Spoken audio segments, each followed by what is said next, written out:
Friends, मैं हूं नेहाल और आपका मेरे चैनल पे स्वागत है दोस्तों।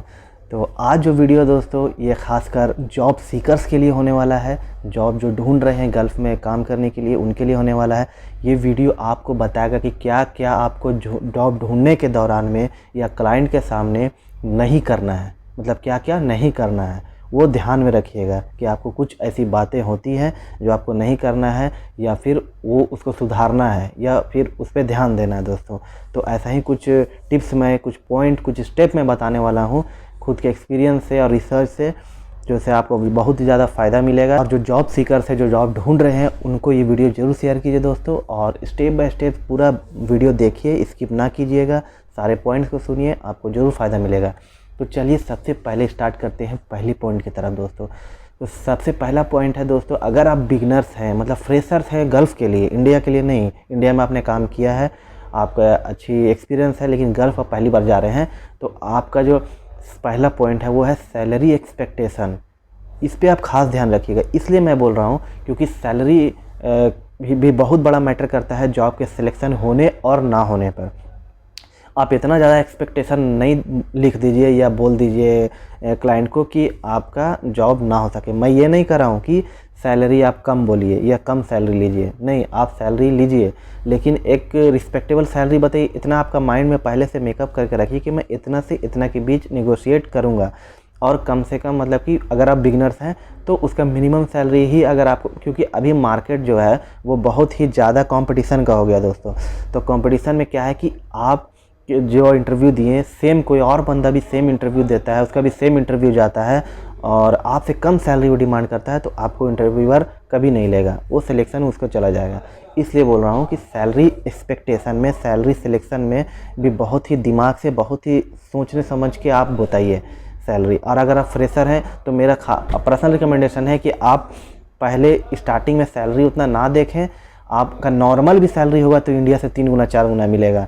सैलरी पर ध्यान उतना ना दे, पहले सिलेक्शन पे ध्यान दे, क्योंकि आपका अगर एक बार गल्फ़ एक्सपीरियंस हो जाता है तो फिर आप सैलरी नेगोशिएट करने के लेवल पे पहुंच जाते हैं। फ्रेशर में आप सैलरी नेगोशिएट नहीं कर सकते हैं। इसलिए बोल रहा हूँ कि ये पहला स्टेप है। दूसरा स्टेप है दोस्तों कि जो आप रिज्यूमे आप जो सबमिट करते हैं या क्लाइंट को देते हैं, दिखाते हैं, तो साथ में क्या होता है कि एक्सपीरियंस सर्टिफिकेट भी आपको लगाना होता है। तो रिज्यूमे में जो आप वर्किंग जो एक्सपीरियंस का शो करते हैं, जो वही चीज़ सेम टू सेम आपका एक्सपीरियंस सर्टिफिकेट पे डेट डेजिग्नेशन मेंशन होना चाहिए, डिफ़र नहीं होना चाहिए। होता क्या है कि कुछ लोग एक्सपीरियंस सर्टिफिकेट कुछ और है, डेट कभी कभी रिज्यूमे में अपडेट नहीं करते हैं या गलत अपडेट हो जाता है, डेजिग्नेशन उल्टा होता है। तो ये खास ध्यान दें, मैच होना चाहिए। और मैच के साथ साथ आपका दिमाग में आपको मेमोराइज़ करना पड़ेगा, याद भी रखना पड़ेगा डेट के साथ, डेजिग्नेशन के साथ कि फ़लाना फ़लाना डेट को मैंने इस कंपनी में काम किया, फ़लाना से फ़लाना डेट को मैंने इस कंपनी में काम किया, as a supervisor, as a mechanic, as a technician, जो भी आपका हो डेजिग्नेशन। तो वो हिसाब से हम एकदम रट लें, ये ज़रूरी है। इंटरव्यूअर पूछ देता है, पूछता इसलिए है कि उससे ही वो पकड़ लेगा कि आपने सही में काम किया है कि आप बस लेके पेपर पहुंच गए हैं, तो वो इसे समझ जाएगा। तो आप रट लें, इस चीज़ को ध्यान दें। तो ये नेक्स्ट पॉइंट आपका है कि हमेशा ऑलवेज़ जो ऑफिस है वो पहले पहुँचे।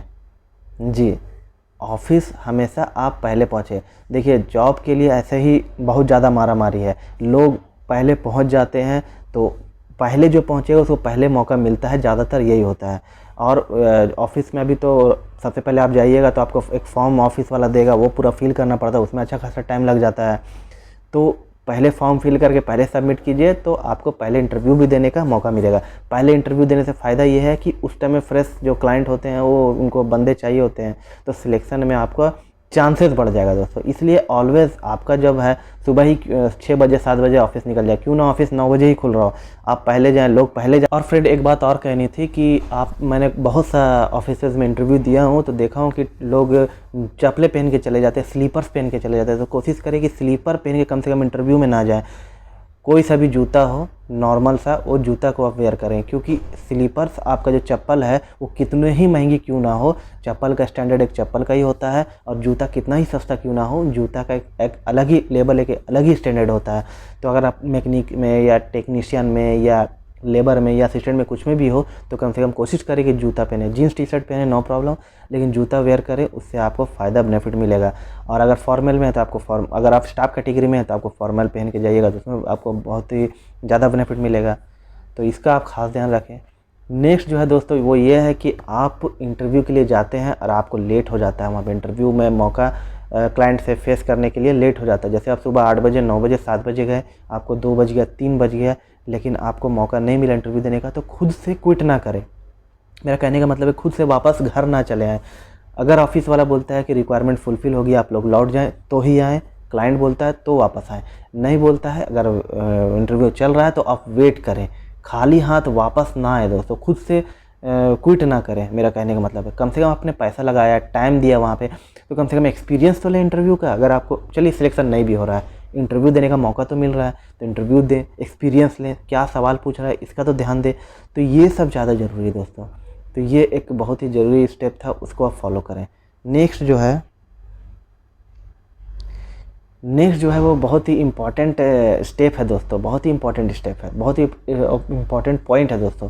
अगर आप फ्रेशर हैं और आप इंटरव्यू के लिए गए हैं तो वहाँ पे और भी सारा भीड़ जो होगा और आपके ट्रेड के जो लोग होंगे उनसे तो बात ना करें, कम से कम उस दिन बात ना करें। और ख़ासकर रिटर्नर लोग से तो बात ना करें, उनसे पूछे भी ना कि आप कितना एक्सपीरियंस है और क्या है। क्या होगा कि आप डीमोटिवेट हो जाइएगा, वहाँ पे लो कॉन्फिडेंट हो जाएगा, कॉन्फिडेंस आपका गिर जाएगा। क्यों मैं बता रहा हूँ, क्योंकि अगर आप 10 बंदे लाइन में लगे हैं इंटरव्यू देने के लिए और आपने अगल बगल वाले से आपने पूछ लिया, सेम ट्रेड के लोग हैं इंटरव्यू दे रहे हैं, वो उनका एक्सपीरियंस वो बोलेंगे मेरा 10 साल का एक्सपीरियंस है, कोई बोलेगा 15 साल का एक्सपीरियंस, कोई बोलेगा 5 साल का एक्सपीरियंस है, और आप रहे फ्रेशर, तो क्या होगा कि तुरंत आपका कॉन्फिडेंस लो हो जाएगा कि इतने एक्सपीरियंस बंदे आए हुए हैं गल्फ एक्सपीरियंस लेके, तो मेरा क्या सिलेक्शन होगा।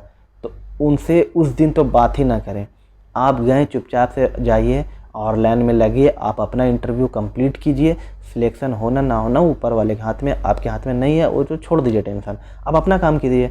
यहाँ पे कॉन्फिडेंस गिरने वाली बात हो जाती है कि आप रिटर्नर लोग से बात कर लीजिएगा, वो अपना एक्सपीरियंस बताएगा, अपना चालाकी दिखाएंगे, वो लोग थोड़ा सा होते हैं, तो उससे क्या हो कि आपका कॉन्फिडेंस गिरेगा। तो ये बिल्कुल भी ना करें।